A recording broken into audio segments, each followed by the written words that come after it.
For those people who have fatty liver, which is about, by the way, 70 to 90 million Americans and is now the #1 cause of liver transplants, it's essentially what they have. It's like foie gras, the liver. They have a liver that's full of fat, and it's a major cause of chronic disease, of inflammation in the body, of heart attacks.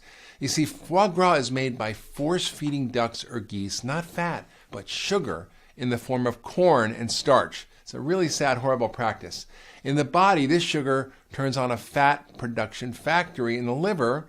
It's a process known as lipogenesis, or the genesis or birth or making of fat, which is lipo, which is the body's normal response to sugar. In fact, fructose, which is the sugar in high fructose corn syrup, actually ramps up the lipogenesis response like crazy. Fatty liver creates a whole cascade of issues. It causes inflammation in your body, and this inflammation creates insulin resistance and prediabetes, which causes your body to deposit fat not just in your liver, but also around your organs and your belly. It's called organ fat or visceral fat. It's the dangerous fat. This dangerous belly fat that's caused by sugar and starch in your diet then creates even more problems. It causes you to have high triglycerides and low good or HDL cholesterol. And it causes you to have these small, dangerous LDL or cholesterol particles that are really the cause of heart attacks. In fact, having a fatty liver puts you at great risk for having a heart attack, and most people have no idea they have it. And shockingly now we see 12-year-old boys who lived on soda for years needing liver transplants from fatty liver. Now that's pretty scary. As you now know, unlike sugar or refined carbs, even a little bit of protein, dietary fat does not cause insulin to be secreted by your pancreas. So the fat you eat gets burned, not stored, unless, of course, you eat it with carbs. That's bad news. That's called sweet fat. You don't want that. That's like a bagel with butter or a donut or French fries, right? Fat and carbs.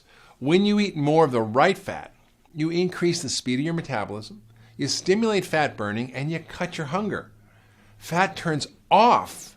Now get this, eating fat turns off the fat production factory in your liver, so no fatty liver and no liver transplants.